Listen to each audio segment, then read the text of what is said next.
Gloria al Señor. En esta mañana vamos a estar mirando la lección número 9 que se titula El ministerio de pastor. Bueno, a lo mejor no soy el indicado, ¿verdad?, para hablar de este tema el día de hoy, pero vamos a verlo con esta lección, de acuerdo a lo que la palabra de Dios nos enseña acerca de este tema. Pues una vez más le repito, les recuerdo, estamos viendo lo que son los dones ministeriales, y en ellos pues abarca el ministerio del pastor, tanto los otros más. En este día pues tenemos un versículo, el texto áureo, en el cual deberíamos de memorizarnos, que se encuentra en San Juan capítulo 10, verso 11, que nos dice la palabra de Dios: yo soy el buen pastor, y el buen pastor su vida da por las ovejas. Creo que es un pasaje que todos hemos memorizado anteriormente, San Juan 10:11, donde Jesús decía: yo soy el buen pastor, y el buen pastor su vida da por las ovejas. Vamos a encontrar en esta lección algunos puntos que son claves y son necesarios que como iglesia del Señor lo sepamos. Muchas de las veces no entendemos qué es lo que corresponde al ministerio del pastor, o a veces tenemos un criterio, una idea, y como que ahí nos quedamos. Si esa es la pregunta, a ver, vamos a compartir un poquito. ¿Cuáles son los deberes de un pastor? Cuidar sus ovejas. ¿Qué más? Predicar la palabra. Guiar, dar dirección. ¿Quién más? Pastorear, alimentar. ¿Sí? Una vez él le dijo: no, el pastor es el que tiene que hacer todo. Tiene que barrer, limpiar, predicar, dirigir, tocar, visitar, manejar la venta, traer y de todo. Pero bueno, esa vez es parte, pero ya cuando hay personas equipadas también por el Señor para ayudar a esa tarea, pues ya comenzamos a ser más eficientes. Por medio del ministerio pastoral, nosotros conducimos a las ovejas al supremo pastor, que es Jesucristo. Siempre cada líder o cada pastor, la meta es dirigir a las ovejas al supremo pastor. Vemos también nosotros, en forma de introducción aquí la guía dice que el modelo de liderazgo para un pastor cristiano debe estar centrado bajo el de Jesús de Nazaret. Y sabemos que el ejemplo mayor que nosotros tenemos para el ministerio, pues debe ser un ministerio que nosotros tengamos integral, que esto incluye que debe de ser cálido, exhortador y de servicio, y solamente el ejemplo supremo que nosotros tenemos pues es el de Cristo, de nadie más. El hombre falla. También vemos que la iglesia local, el pastor es el guía espiritual del pueblo de Dios. De él se espera una madurez, una actitud y un amor en el trato con las cosas de Dios y también con el rebaño. Sé que no hay guía para esto y debería ser más fácil, ¿verdad? Pero bueno, voy a tratar de que me entiendan y a la vez podamos explicarnos. En la introducción de esta guía dice que ser pastor siempre ha sido una tarea siempre ardua. Muchas de las veces lo tomamos siempre a la ligera. Y luego lo tomamos porque cuando estamos de aquel lado, pues a veces no lo miramos que es tan necesario, o que la persona pasa las mismas necesidades que cualquier otro miembro de la congregación, y vemos que son muchas las demandas internas y tanto externas de la iglesia local. Entre ellas encontramos que debe de tener cuidado para con las personas del rebaño, visitar enfermos, cuestiones relacionadas con la administración eclesiástica y el constante desafío de dedicarse a la oración y a la predicación y a la enseñanza de la palabra de Dios. Entonces vemos que una persona a la que Dios llama al pastorado, pues son muchas las demandas que tiene. No solamente abarcan las que nosotros vemos por fuera, sino que son internas y externas las demandas que hay. También vemos que solo por la gracia de Dios es posible hacerle frente a esta responsabilidad tan grande. ¿Por qué? Ahora vamos a entrar al punto número 1. el supremo pastor. Alguien vaya por ahí encontrándome estas citas bíblicas para que las vayamos pudiendo leer. ¿Se alcanzan a ver hasta allá?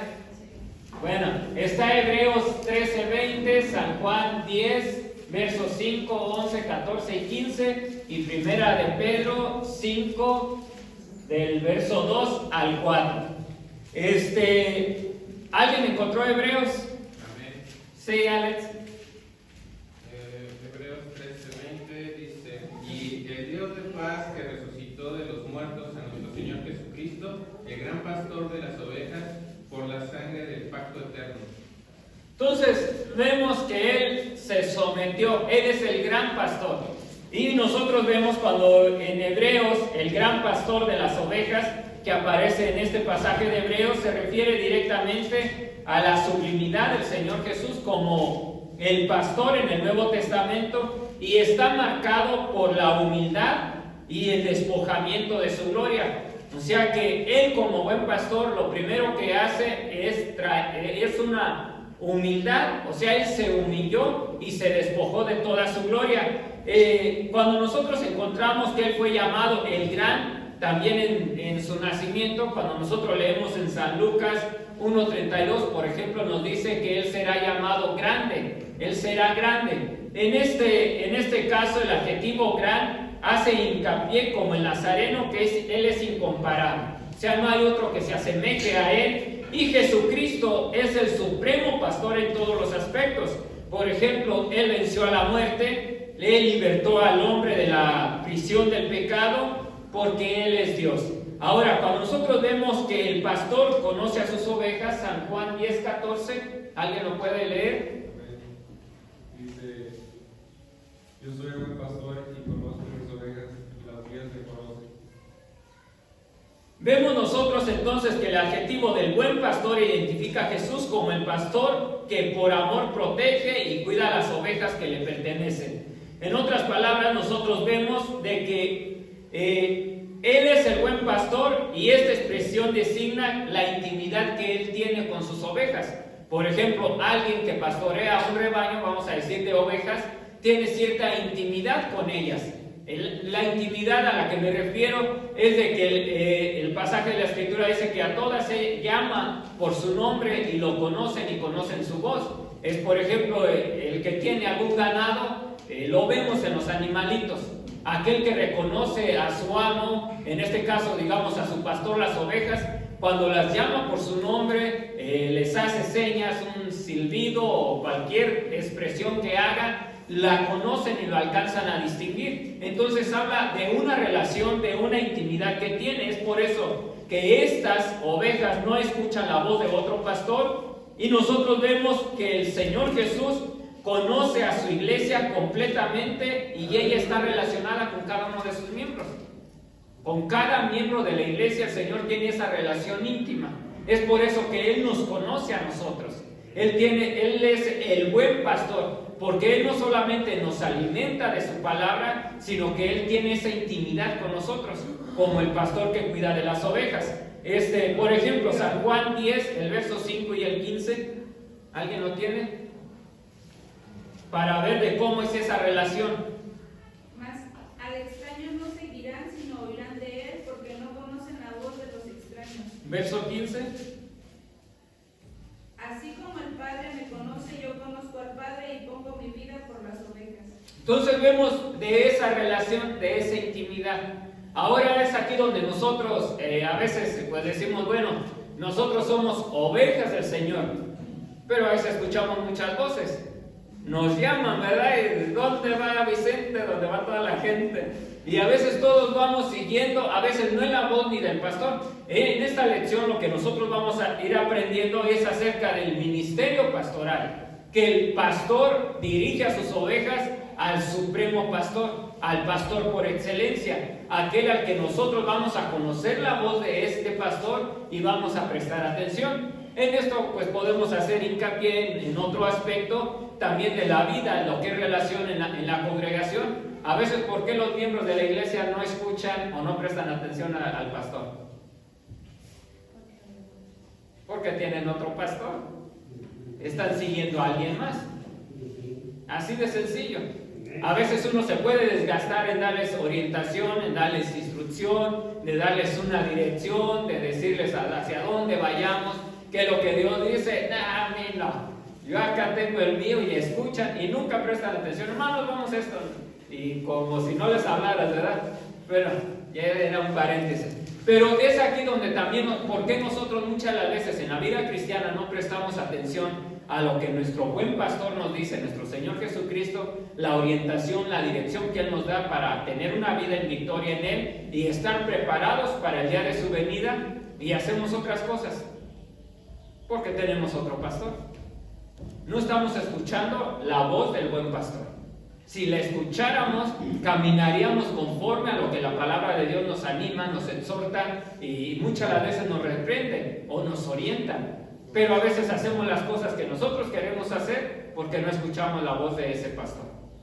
A veces se nos olvida lo que comemos, como, vamos a decir, como yo cuidé animales y cuando había mucho pasto, no, como que no me hacían caso de ellos, pero cuando no había, nomás me hablaban y me seguían, ¿verdad? Porque sabían que no les iba a dar de comer. Y a veces nosotros, ¿verdad? Porque a veces, ¿verdad? Se nos olvida lo que nos dan de comer. A veces, ¿verdad? Oímos buena palabra, pero por allá afuera, platicando, riéndonos, se nos olvida lo que recibimos. Y no lo estimamos, no estimamos el esfuerzo del pastor. El pastor se esfuerza por traer en tiempo de hambre a los animales de comer. Y así el pastor espiritualmente se esfuerza leyendo la palabra y orando, y no lo estimamos. Eso se celebra en las congregaciones, que no valoramos lo que pasamos. Sí, eso sucede mucho. ¿Sí, Cristian? Pues en Estados Unidos hay como más abundancia de iglesias y a veces la gente, si el pastor les predica la verdad o a gente que no le gusta la verdad, se va a salir de esa iglesia porque va a querer escuchar lo que ellos quieren escuchar. Ellos quieren a un pastor que les hable dulce, pero donde un pastor les hable la verdad, hay gente después que se va a salir. Pero así pues, como dice usted, de los pastores. Sí, a veces, como nos comparte nuestro hermano Rafael, no tenemos cuidado lo que comemos. Es, por ejemplo, en casa nos pueden estar esperando con una comida tanto saludable, en higiene, tanto en lo que viene siendo calorías y todo ese rollo. Pueden estarnos esperando con un exquisito platillo. Pero a veces si andamos, por ejemplo, en la calle, comemos sabritas, galletas, soda y golosinas y de todo. Así esté el mejor platillo, llegamos sin hambre, no lo comemos, no lo disfrutamos, no nada. Pero cuando nosotros nos cuidamos en esa área y no comenzamos, por luego dicen chucherías, ¿verdad? No comemos chucherías, podemos disfrutar de una buena alimentación que nos va a hacer de beneficio a nuestro cuerpo físico. Y en la vida espiritual es de la misma manera. Cuando nosotros comenzamos a estar escuchando, y a veces son cosas que solamente, como menciona Cristian, a veces es comezón de oír, algo que nos va quitando un poquito el hambre o el apetito que aparentemente tenemos de lo espiritual, y comemos de eso, comemos, ya cuando se nos da un platillo o algo que de verdad nos va a hacer un beneficio o debemos de considerar bien, ya no lo tomamos en cuenta. No lo disfrutamos, no dejamos que haga buena digestión en nuestro organismo. Y es por eso que el buen pastor, ahora nosotros estamos ahorita tratando, Jesús el supremo pastor. Este buen pastor no solamente tiene una relación, vamos al punto número 1, él es conocido, el buen pastor, porque él es por excelencia. En segundo lugar, él conoce a sus ovejas, tiene una relación, conoce nuestras necesidades. Y Él nos atiende a nosotros, pero ahora dice que nosotros tenemos que escuchar la voz de Él. y no es escuchar otras voces. Hay infinidad de voces a nuestro alrededor, pero no todas ellas nos llevan o nos conducen al buen pastor. Muchas de las veces esas voces nos conducen para que la persona se sienta halagada, se sienta que tiene cierta autoridad o liderazgo sobre cierto grupo de personas, pero no los lleva al buen pastor. Cuando nosotros como líderes comenzamos a llevar al rebaño al buen pastor, es que nosotros ¿qué les podemos dar? Honestamente, ¿qué les podemos dar? El alimento supremo viene de la palabra de Dios y es ahí donde los debemos de conducir al rebaño, al pastor por excelencia. Pero muchas las veces todas las voces ¿a qué nos llevan? Sígueme a mí, vean, reconozcan, este sí, este no, y ya con todas esas golosinas que vamos comiendo en el camino, ya no llegamos al buen pastor. Ya nos quedamos a medias. Entonces, el buen pastor, el Señor Jesús, tiene una relación. Él quiere tener una relación como nosotros, que somos sus ovejas. Y si nosotros somos de este redil del Señor, pues vamos a escuchar siempre su voz. Ahora, el pastor da su vida por las ovejas. Vemos nosotros, parte de lo que nos compartía ayer Víctor, ¿verdad? Allá en Yuriria lo estuvimos visitando, hablaba también del Jesús cuando él hablaba yo soy, el yo soy de Jesús, estaba tocando el tema de yo soy el buen pastor. Vemos que una de las principales fuentes de la economía israelita, por ejemplo, era el trabajo de ser pastor.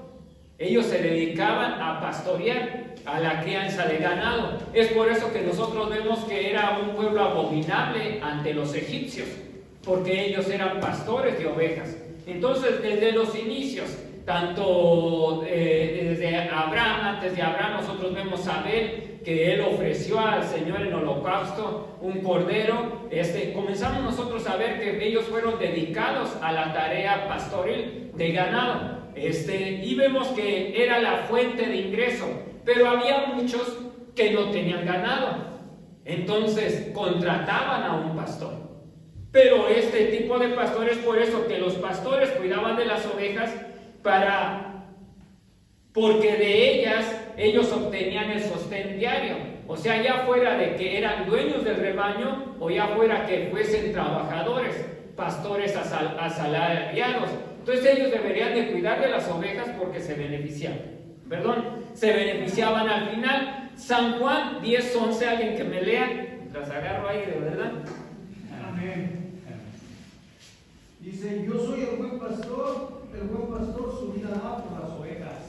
Entonces, como les comentaba acerca de las personas que eran asalariadas, o sea que había personas que nosotros vemos que a diferencia de los pastores que aseguran su sustento en el campo a través del uso de las ovejas, en este caso los asalariados, o sea, ellos aseguraban su sustento porque a través del campo ellos prácticamente usaban a las ovejas para recibir su sustento.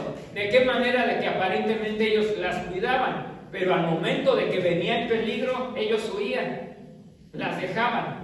No estaban dispuestos a sacrificarse, no estaban dispuestos a defenderlas. ¿Por qué? Porque ellos se beneficiaban de las ovejas y no las ovejas de ellos. O sea, las ovejas no recibían a final de cuentas ninguna protección del asalariado, porque nada más ellos cumplían. Era por decir, saco mi jornada, voy al día, a la semana, las cuido, o a donde tenían que ir a pastorearlas y de llevarlas, ellos cumplían con eso. Y si venían los peligros, las fieras salvajes, ellos no estaban dispuestos a defenderlas. Solamente el verdadero pastor, o sea, solamente aquel que era dueño de ellas, estaba dispuesto a sacrificarse por una de sus ovejas. Entonces vemos que Jesús, el Maestro, muestra la disposición de dar su vida por su rebaño. El verso 15, de una vez, Víctor. Amén. Dice, así como el Padre me conoce y yo conozco al Padre, pongo mi vida por las ovejas. Vemos entonces, por ejemplo, que en el verso 12, cuando decía que ven venir el lobo y huían, el asalariado, o algunos les llamaban mercenarios, imagínate, al asalariado, o mercenario, representaba a los líderes religiosos que cumplen con su deber en tiempos de paz. O sea, esto siempre se va a reflejar en un liderazgo, que no estamos hablando de pastor, que en tiempo de paz le hace frente a todo. No, pues todo, así que chido, ¿verdad? Chévere. En tiempo de paz, entonces el asalariado, el pastor asalariado o mercenario, que se le llama también, representa siempre a los líderes religiosos que cumplen su deber en tiempos de paz, pero nunca se sacrifican por las ovejas en momentos de peligro. Es por eso que ven venir el lobo y huyen. Entonces, el buen pastor, nuestro Señor Jesucristo, Él hizo frente a todo. Y ahora nosotros como líderes, frente a una congregación, tenemos que recibir el ejemplo de Él, y no solamente en el tiempo de paz. Cuando todo está tranquilo, pues no, que suave, ¿verdad? Decía el pastor de nosotros, de bajada, pues cualquiera pucha la carretilla, ¿verdad? Pero de subida nadie quiere. Entonces vemos que el buen pastor, Él da su vida. Dice que los verdaderos pastores de las iglesias deben imitar al supremo pastor, que es Jesús. En Él no hay nunca explotación alguna del rebaño, y esto debe de servir de ejemplo a todos aquellos que desean ministrar a la iglesia del Señor, tal como enseña la palabra de Dios. Entonces, ¿por qué vemos a Jesús como el pastor de los pastores? Porque Él es nuestro ejemplo supremo. Y para todo aquel que quiere ministrar a la iglesia del Señor, debemos de seguir su ejemplo. Él no se sirvió del pueblo, Él no se sirve de nosotros, no nos explota. En otras palabras, nosotros como líderes, como pastores, el ministerio pastoral está para servir al rebaño y no explotarlos, sino que guiarlos al buen pastor. En 1 de Pedro 5:2 al 4, alguien que lo encuentre rápido. Amén. Dice así: apacentad la grey de Dios que está entre vosotros, teniendo cuidado de ella, no por fuerza, sino voluntariamente, no por ganancia deshonesta, sino de buena voluntad. Hasta el 4, ¿verdad? Sí. Y no como teniendo señorío sobre las heredades del Señor, sino siendo un buen ejemplo para la grey. Y cuando apareciera el príncipe de los pastores, vosotros recibiréis la corona incorruptible de gloria. Entonces, ¿qué más claro queremos, verdad? De cómo nosotros debemos de servir a la grey. Entonces, el ministerio pastoral va a imitar siempre la tarea o el trabajo o la manera en que Jesús se dio por su iglesia. Siempre va a ser así. Cuando no, pues vamos a ser pastores asalariados o mercenarios, que solamente nos vamos a servir de las ovejas y nunca nos vamos a dar más allá por ellas. Entonces, ahora también no va a decir la ovejita, pues yo voy a arrancar para donde sea, ¿verdad? Que tienen que dar su vida por mí y hacerlo. Ya con todo eso, sepa también que el Señor nos da de su Espíritu Santo para que nosotros también podamos usar de lo que viene siendo tener un equilibrio, discernimiento para saber cuándo es una provocación. Por eso, por eso también el Señor Jesús dice que Dios no puede ser burlado. O sea, todo lo que el hombre siembra, así de que todo lo que nosotros provocamos, pues al final de cuentas eso sucede. ¿Sí? También ¿verdad? Que podemos ver que un buen pastor en cualquier iglesia, y si ese pastor, ¿verdad? Digamos, vemos que se esfuerza y hace, como dice, muchas cosas aquí en la iglesia y tiene poca ayuda, está dando parte de su vida de esa manera, porque trabaja sin esperar nada. Entonces, está dando su vida, aunque no haya peligro, ¿verdad? Pero de esa manera también pone su vida. Está ofrendando su vida tanto a la obra como a la obra como edificio, tanto también como a las personas, que es el cuerpo de Cristo. Amén. Vamos ahora al punto número 2, las características del verdadero pastor. Ahora se van a salir, ¿verdad? Por ahí a lo mejor tienen muchas, tiene que tener esto y esto y esto. Bueno, una de las características que tiene el verdadero pastor es que debe de ser una persona íntegra. ¿Y qué es íntegro?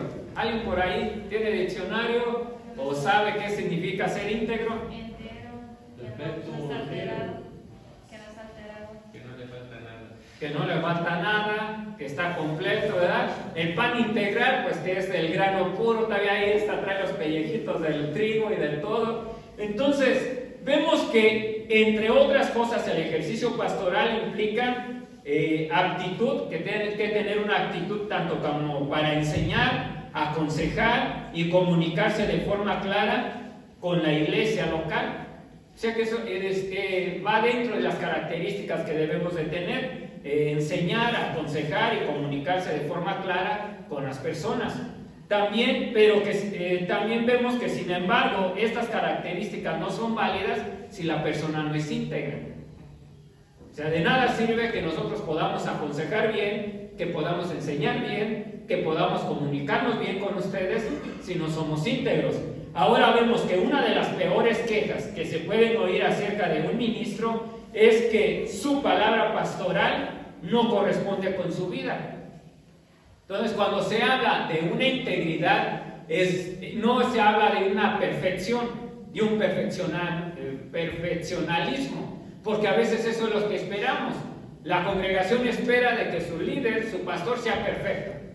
Casi que ni le vuela la boca, ¿verdad? Es decir, vamos a decir, perfecto en nada, que no tenga ninguna tacha. Como humanos siempre vamos a fallar, siempre vamos a tener, pero es aquí donde comienza a haber una sinceridad de parte de uno. Por ejemplo, hay personas o hay líderes, hay pastores que decir que son débiles en una área, o sea, pedir perdón o reconocer que son faltos en algo, ya para ellos es sinónimo de debilidad. Que entonces son unas personas débiles que los van a poder controlar, que los van a poder manipular, cuando se trata de ser sinceros como personas. Por ejemplo, hay áreas en la vida que al igual que usted batallamos, no somos perfectos. Pero lo que se refiere a lo íntegro es de que lo que nosotros hablemos, que nosotros podamos asimilarlo con nuestro ejemplo. O sea, no exigirles a ustedes algo que yo no puedo dar. En otras palabras, por ejemplo, ¿cómo les podemos nosotros hablar de una honestidad si yo no soy honesto? En muchas de las áreas de la vida. O sea, si me la paso engañando a todo el mundo afuera, dentro de la iglesia, y les digo que deben de ser honestos ustedes, no estoy siendo íntegro. Entonces, otro de los ejemplos, no podemos hablar de una sencillez y nosotros mostrarnos no siendo sencillos en todas las áreas. También, por ejemplo, no podemos hablar nosotros de una humildad y comportarnos de una forma muy soberbia. Decirles, hermanos, sean humildes, aprendan y que aprendan. Y yo siendo todo soberbio, o sea, humilde para perdonar, hermano. Y yo en otra, no, es que no se compara lo que me hicieron a mí a lo que le hacen a usted. O sea, no podemos nosotros ser de esa manera. Entonces, la mejor palabra pastoral es la vida del pastor que va en sintonía con el mensaje del evangelio que proclamamos. Entonces, una de las características que debe tener el verdadero pastor es que debe de ser íntegro. ¿Sí? Algo de eso pasó hoy, ¿verdad? Como mi hermano es bien borracho, se emborrachó y tiró el sombrero en la entrada de la casa y la chamarra y se metió para adentro y se durmió, y en la mañana se levantó a barrer la calle y dijo, ¿dónde están mujeres? Yo nomás me quiero tirar a la basura y el sombrero hablé, cálmate, ¿y tú cómo veniste? ¿Cómo amaneciste? ¿Qué es lo que estás haciendo? Tú dices que aquellos están haciendo mal y tú qué estás haciendo. Ya se cayó. ¿Cómo vives pues para que puedas decir algo de los demás? Es que siempre uno debe de comenzar. Alguien una vez dijo, antes de exigir, exígete a ti mismo. Y cuando nosotros nos ocupamos en exigirnos a nosotros mismos un estilo de vida, en este caso hablando conforme a lo que agrada a Dios, no vamos a tener tiempo ni de estarnos fijando qué hace Alejandro, qué hace el hermano José, porque vamos a estarnos exigiendo a nosotros mismos y nos vamos a dar cuenta que hay mucho. Pero algo que de verdad debe de haber en el ministerio pastoral es de que debe de haber una integridad. Y esta integridad no significa un perfeccionalismo, una persona perfecta, intachable, porque como humanos entonces vamos a dejar, ¿dónde quedaría la escritura donde dice que no hay ni un justo ni aún uno? O sea, porque a veces nosotros esperamos que la persona sea intachable, súper perfecta, para poderle prestar atención o hacerle caso. Y entonces ya dejamos a un lado el escritor, dice que no hay justo ni aún uno. Y decía que si había alguien que se decía que era varón perfecto, pues ya había fallado, porque no hay nadie. Dice, al menos que haya alguien que pueda refrenar su lengua, o sea que es algo que a veces es imposible de dominar. Imagínate, a veces nuestra lengua nos compromete. Por ejemplo, a veces podemos decir, sean honestos y uno es bien deshonesto. O no mientan y uno miente. O sea, la lengua, por eso decía Santiago, si hay alguien que puede controlar este miembro, es un varón perfecto. Pero ¿quién hay de perfecto en la tierra? Nadie. Entonces, a veces exigimos algo que no, pero sí debe de haber una integridad, que por lo menos lo que uno predica, lo que uno enseña, lo que uno exhorta, lo que uno espera de los demás, uno estarlo haciendo con el ejemplo. Entonces a eso nos lleva a una integridad.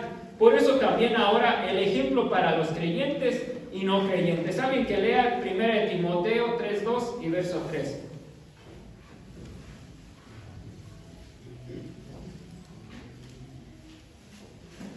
Que también debemos de ser ejemplo para los creyentes y no creyentes. ¿Alguien lo tiene? Sí. Pero es necesario que el obispo sea irreprensible, marido de una sola mujer, sobrio, prudente, decoroso, hospedador, apto para enseñar, no dado al vino, no pendenciero, no codicioso de ganancias deshonestas, sino amable, apacible, no avaro. Aguas, ¿verdad? En otras palabras, vemos que la iglesia, el cuerpo de Cristo, tiene que contemplar en su líder señales claras del fruto del Espíritu Santo. En otras palabras, si la persona está llena del Espíritu Santo de Dios, va a comenzar a dar frutos de ello.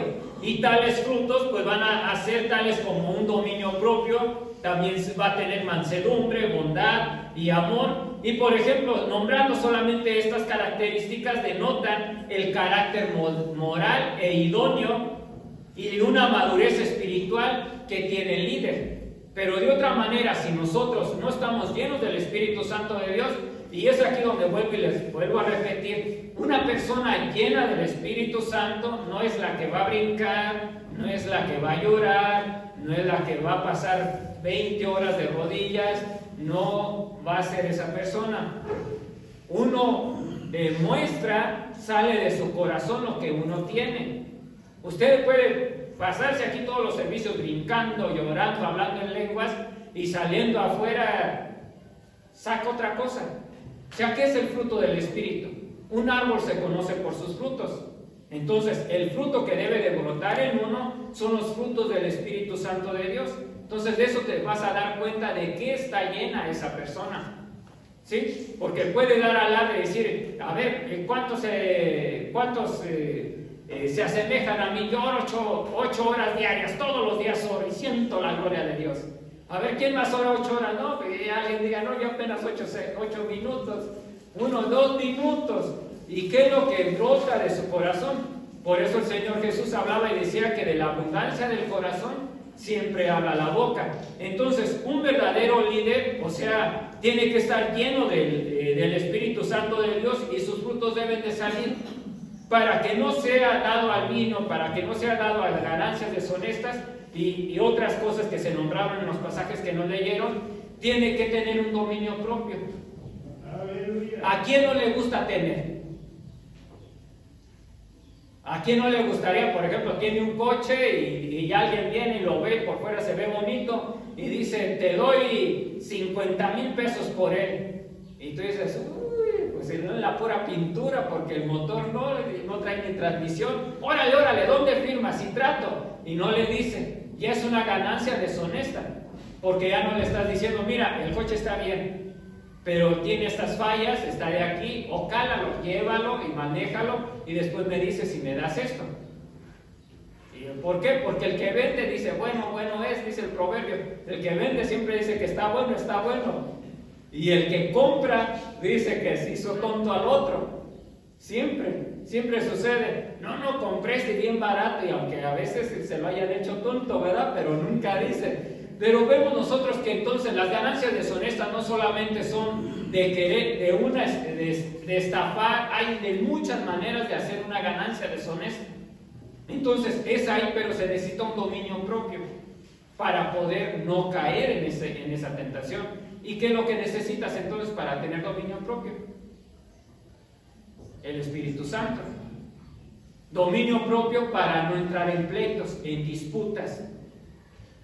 Necesitamos dominio propio. Entonces vemos que necesitamos estar llenos del Espíritu Santo, y la llenura se demuestra a través de los frutos que tú das, no lo que tú comienzas aquí a aparentar, sino lo que realmente sale. Y recuerde que todo esto, los frutos salen en los momentos de necesidad.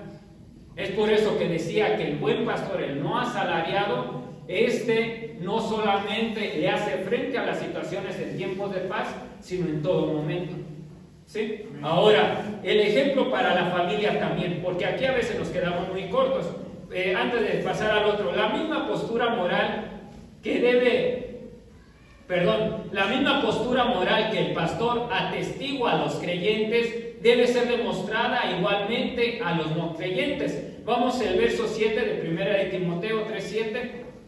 ¿Alguien? También es necesario que tenga un buen testimonio desde afuera para que no caiga en descrédito y en lazos del diablo. Entonces vemos que no solamente se debe de guardar dentro de la iglesia, sino fuera de la iglesia. ¿Sí? Ahora vamos al otro punto. El ministerio pastoral tiene que ser también ejemplo para la familia.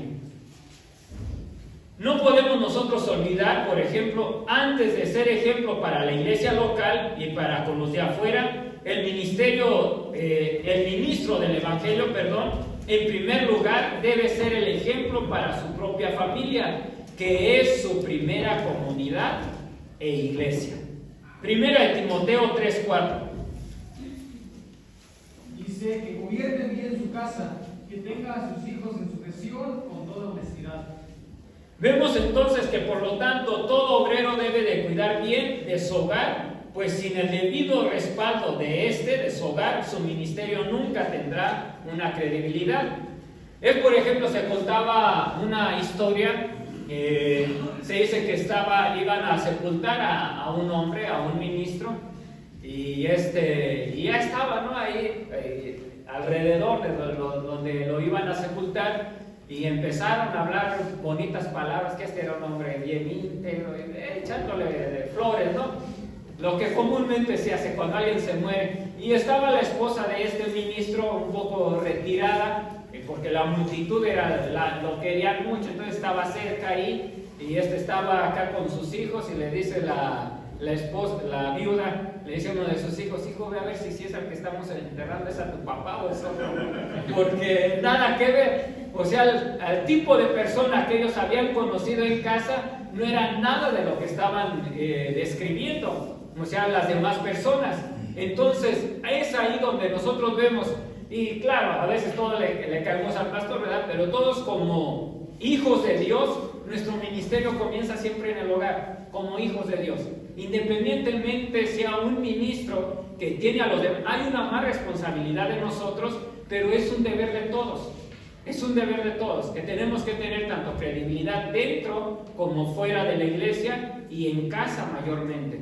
Entonces vemos ahora nosotros de que el obrero debe de cuidar bien de su hogar, pues sin el debido respaldo del hogar, pues nunca va a tener una credibilidad. Siempre va a hacer falta algo.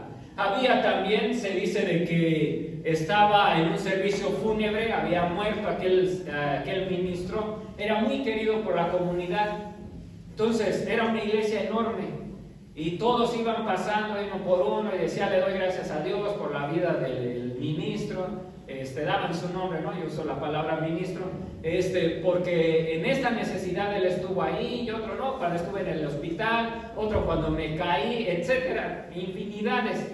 Y venía entrando por la puerta un joven tomado como vagabundo y todo, y estaba él escuchando. Y ya cuando se iba acercando al ataúd, perdón, para no usar otra palabra más difícil, ¿verdad? Al ataúd comenzó a decir y dice, ahora entiendo, papá, ¿dónde estabas tú cuando yo te necesitaba? Porque nunca había estado para él, nunca le había dedicado tiempo, nunca lo había escuchado, nunca lo había aconsejado, o sea, siempre se mantuvo fuera y fuera y fuera, y a su familia fue a quien descuidó. Entonces, si ahora tomado, drogado, como un vagabundo entró aquel hijo y le dice, ahora entiendo dónde estabas, porque nunca estuviste para mí. Poder recalcar lo que comentó usted, nada más en cuestión de que en ocasiones la congregación o uno mismo como oveja usa mucho estos textos para calificar al pastor, pero que si notamos nosotros cada uno de ellos identifica a un cristiano, o sea, no al pastor, sino a un cristiano, porque sí exigimos que el pastor los tenga, pero un cristiano debe de tenerlos también. Y es donde nosotros no nos examinamos, sino que examinamos al pastor nada más. Pero antes de hacerlo, yo le sugeriría a quien lo hace o quien piense hacerlo, que se catalogue primero, o sea, que se analice él y de ahí parta para ahora sí catalogar al pastor. Nada más pues que esos requisitos, y también ver que son más requisitos que para ser presidente de la República, el ser pastor, porque son muchos.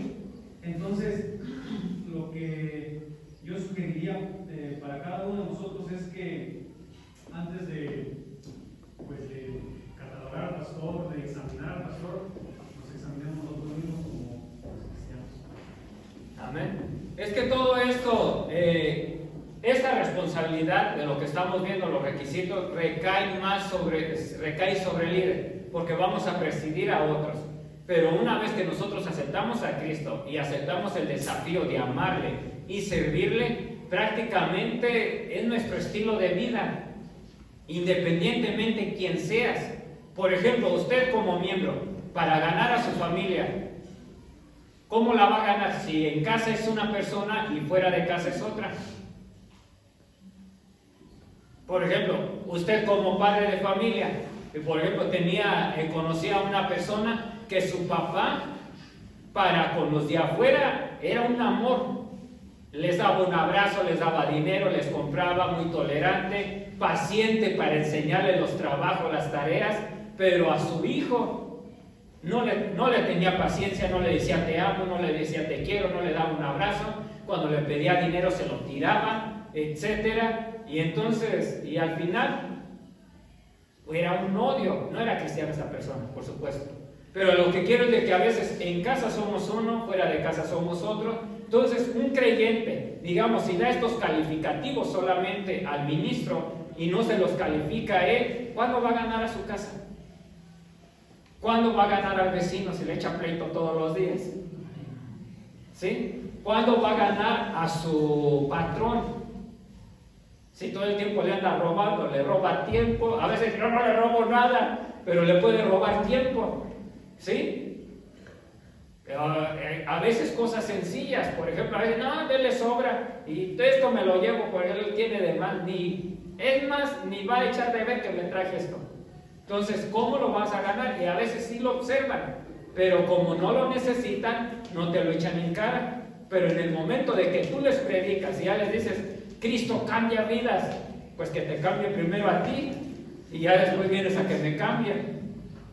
Es verdad eso, ¿verdad? Porque me pasó una vez a mí, en un banco allá en Estados Unidos me dieron dinero de más, y era un muchacho joven que era la primera vez que lo miraba en el banco, porque yo siempre iba a cambiar mi cheque ahí, y cuando me dio el dinero de más yo lo puse afuera, y me regresé y se lo devolví, y los demás que estaban allí en las oficinas vieron y y cuando yo iba a cambiar mi cheque siempre me ayudaban y me tenían confianza, pues, porque vieron que regresé el dinero. Entonces, para cualquier necesidad que yo tenía, ellas me ayudaban, porque con esa actitud que hice, me las gané.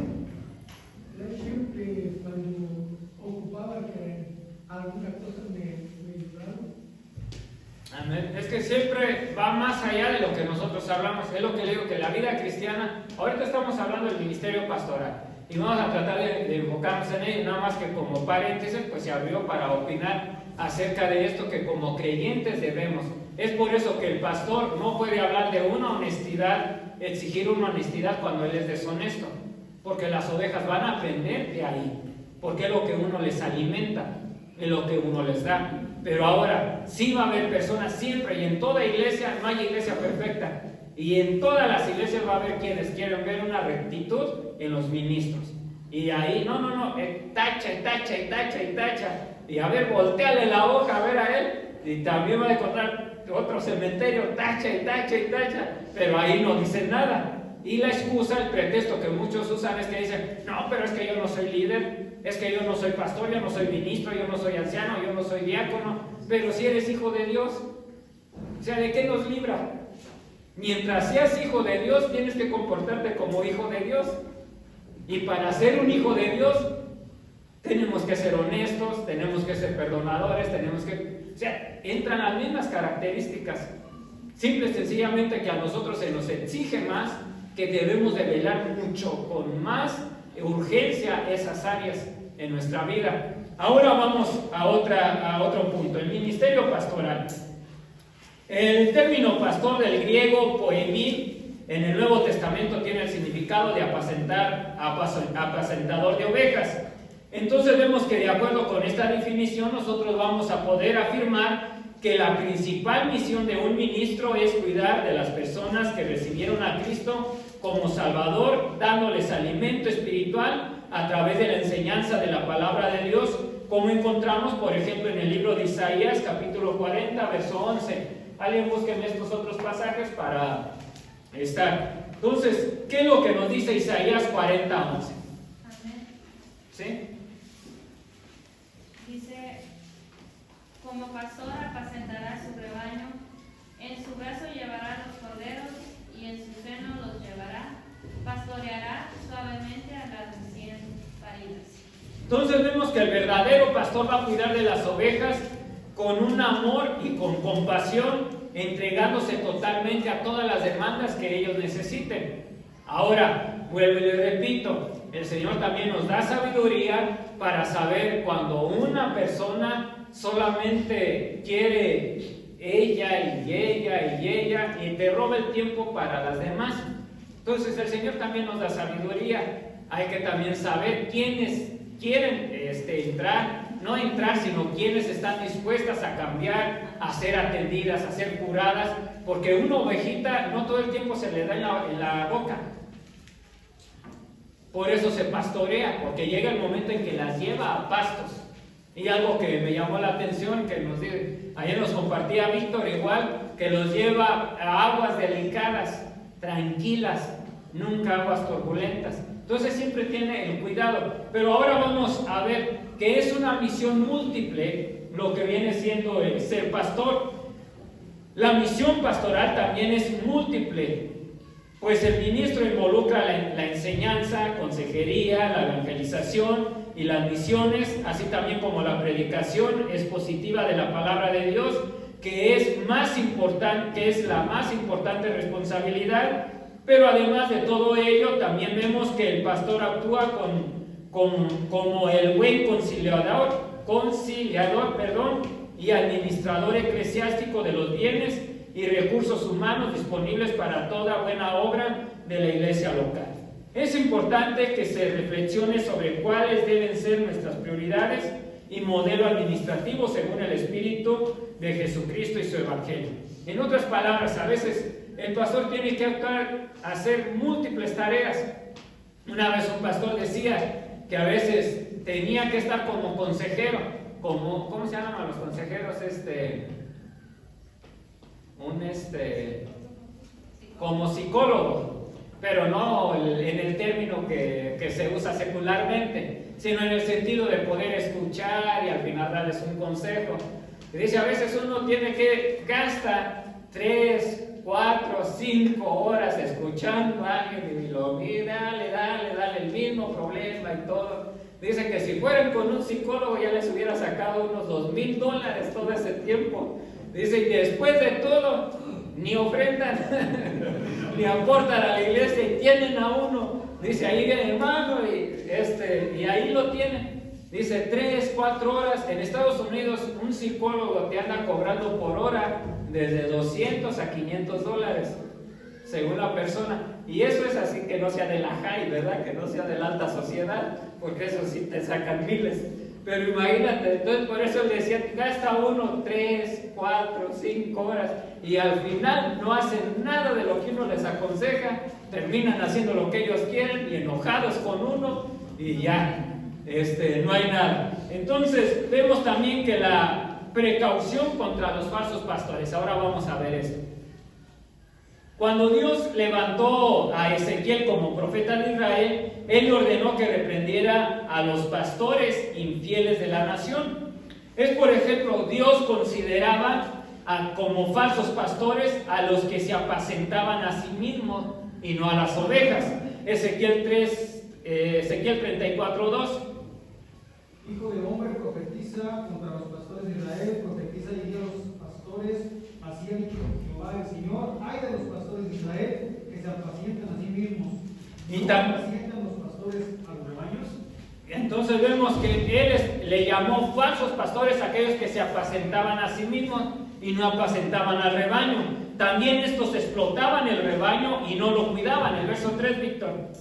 Coméis la grosura y os vestís de lana, la engordada degolláis, mas no apacentáis a las ovejas. También tampoco demostraban amor por las ovejas, sino que haciendo que se dispersaran. El verso 4. No fortalecéis las débiles, ni curasteis la enferma, no vendáis la perniquebrada, no volviste a redir la descarriada, ni buscaste la perdida, sino que os habéis enseñoreado de ellas con dureza y con violencia. Hasta el 6, de una vez. Y andad errantes por falta de pastor, y son presas de todas las fieras del campo, y se han dispersado. Anduvieron perdidas mis ovejas por todos los montes, y en todos los collados altos, y en toda la faz de la tierra fueron esparcidas mis ovejas, y no hubo quien las buscase, ni quien preguntase por ellas. Ya el verso 8 al 10. Vivo yo, ha dicho Jehová el Señor, que por cuanto mi rebaño fue para ser robado y mis ovejas fueron para ser presa de todas las fieras del campo sin pastor, ni mis pastores buscaron mis ovejas, sino que los pastores se apacentaron a sí mismos y no apacentaron mis ovejas. Por tanto, oh pastores, oíd estas palabras de Jehová. ¿Hasta dónde? Hasta el 10. Así ha dicho Jehová el Señor, he aquí yo estoy contra los pastores y demandaré mis ovejas de su mano y les haré dejar de apacentar las ovejas, y los pastores se apacentarán más a sí mismos, pues yo libraré mis ovejas de su boca y no les serán más por comida. Entonces vemos que el Señor está en contra de los falsos pastores. El falso pastor, como nosotros vemos, ahora es lo que conocemos como el asalariado, que se nos llama en el libro en el Evangelio de San Juan, donde habla el Señor Jesús, porque no están dispuestos a darse por ellos. Ahora, nosotros tenemos que entender que hay prioridades para el ministro del Evangelio. Por ejemplo, a veces como congregación, como iglesia, como se ha estado comentando, a veces se hace una exigencia de superhombres, de un superhombre, pero hay prioridades, por ejemplo, en el ministro. En uno como pastor, uno tiene sus prioridades. Y ahora va a decir, ay, ¿cuáles prioridades son? Pues no, que va a apacentar. Entonces, ¿de a poco la iglesia no es su prioridad? Las prioridades de un pastor siempre nos llevan para que nosotros mantengamos un equilibrio. Porque podemos darnos por completo a lo que viene siendo la iglesia y estar descuidando otras áreas. Por ejemplo, podemos darnos por completo en estar aquí metidos todo el día y no atender ciertas otras necesidades. Por ejemplo, voy a poner algunas de ellas. La primera prioridad que uno tiene.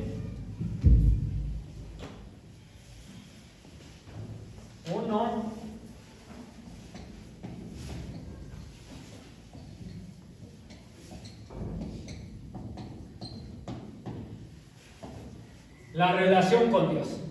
Esa es la primera prioridad que el ministro debe de tener. Si nosotros no tenemos una relación estrecha con el Señor, pues no vamos a llegar a tener ningún equilibrio. Ahora, esta relación, ¿cuál cree que es la segunda responsabilidad que tenemos como pastores? ¿La iglesia o la familia? Familia.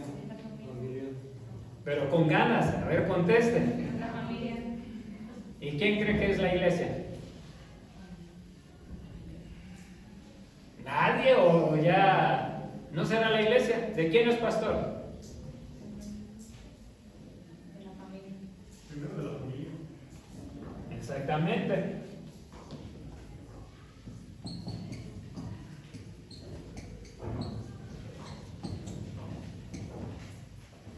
Su segunda prioridad y responsabilidad, primero es tener una relación íntima con Dios. Segundo lugar, su prioridad es la esposa y los hijos. Ahora sí, en tercer lugar, es su ministerio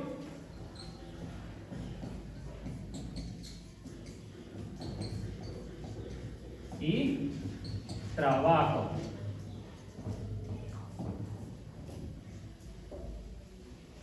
Por años, le voy a ser franco y honesto, porque en el tiempo que tengo de creyente, que he mirado, siempre la iglesia le exige al pastor el ministerio y por último la familia. Y por años nosotros pudimos ver, hubo ministros que tuvieron este orden, digámoslo así, otros no, otros sí, pero hay una gran diferencia en todo ello. Y a veces la iglesia es aquí donde no entendemos lo que realmente es el ministerio dentro de la iglesia, porque a veces exigimos la prioridad que merece esposa e hijos, le exigimos nosotros primero y ya después criticamos al ministro, que porque sus hijos son rebeldes, que porque no trabaja, que porque aquí, que porque mira cómo tiene a su esposa. Comenzamos, ¿por qué? Porque le estamos quitando la prioridad. ¿Sí se ha dado cuenta? ¿Por qué a veces en las iglesias se juzga, se critica mucho al pastor? Porque siempre va por su relación con esposa e hijos. Porque a veces obliga a la esposa, obliga a los hijos que tengan un comportamiento inapropiado. A veces pensamos que para que sea humilde, digamos, no, es que el pastor debe de ser la persona humilde. Y tenemos la humildad como sinónimo ¿de qué? Pobreza. De pobreza. Si no anda descalzo y si no anda con ropas viejas y si no anda acá, ese se está sirviendo de no sé qué. Y algo ha de andar turbio, pero no, ese no es pastor. Debe de ser humilde. ¿Y dónde vive? No, la casota que tiene. Bueno, ya es otro tema, ¿verdad? Vemos también de que hay asalariados.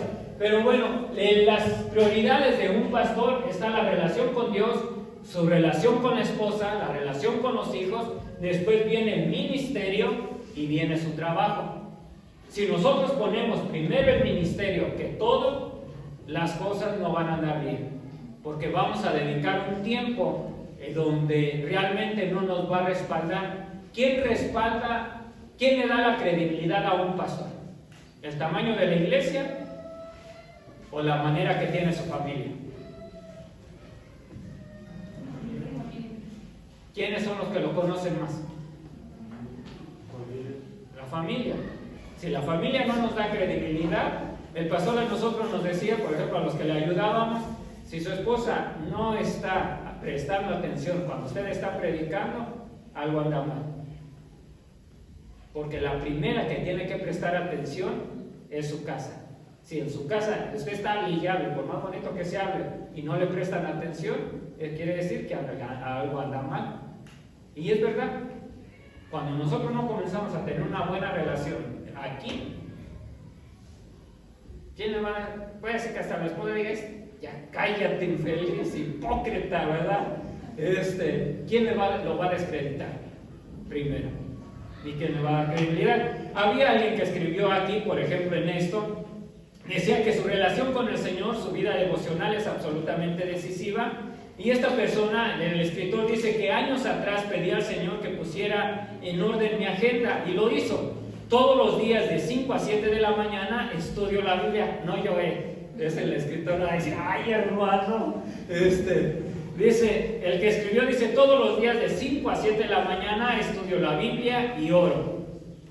He sido cuidadoso en observar ese tiempo, el tiempo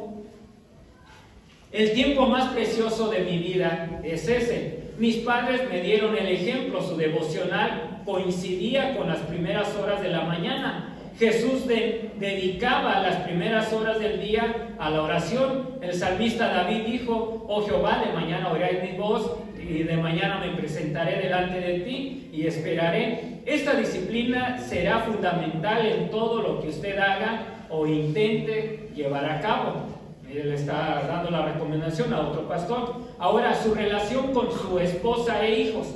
Algunos ministros llegan a estar tan ocupados que descuidan las necesidades tanto emocionales como alimentarias y otras necesidades de la familia. La esposa y los hijos pueden llegar a resentirse con el ministerio e incluso contra Dios, todo porque el jefe de la familia falló en suplirle las necesidades básicas. ¿Sí? Por eso le digo que es importante. Y todo ministro, no solamente el pastor, todo hijo de Dios, primero es su relación con Dios, cuidar su relación con la esposa y los hijos, y tercero el ministerio y el trabajo. Con esto termino. Así es de que el ministerio pastoral, ¿para qué es? Para Guiar a las ovejas hacia el buen pastor, darles el alimento espiritual. Y con esto también voy a terminar diciéndoles